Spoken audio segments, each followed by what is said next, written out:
الانتقال الآمن للحوسبة السحابية، رؤى حديثة وحلول مبتكرة لمستقبل أكثر أماناً، هو عنوان النسخة الأولى من مؤتمر الحوسبة السحابية المنعقد بجامعة محمد السادس متعددة التخصصات التقنية بسلة الجديدة.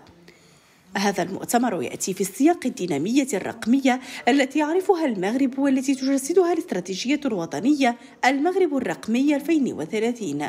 الهدف من هذا المؤتمر هو أنها نحس مختلف الفاعلين من القطاع العام من القطاع الخاص بالإمكانات الهائلة التي توفرها الخدمات السحابية، ونشجعهم ونواكبوهم باش ينتقلوا ويستفدوا من هذه الخدمات السحابية بطريقة آمنة.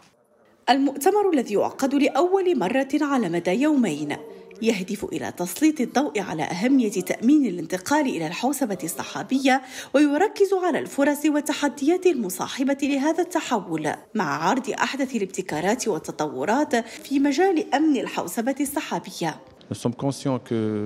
ندرك أن الانتقال نحو الحوسبة السحابية هو خطوة مهمة، وهذا الأمر مرتبط بالوضع الحالي، ويجب أخذ مجموعة من التدابير المهيكلة بعين الاعتبار في خطة تحقيق هذا الانتقال مع الاستفادة من التكنولوجيا، بالإضافة إلى ضرورة احترام القواعد المنظمة.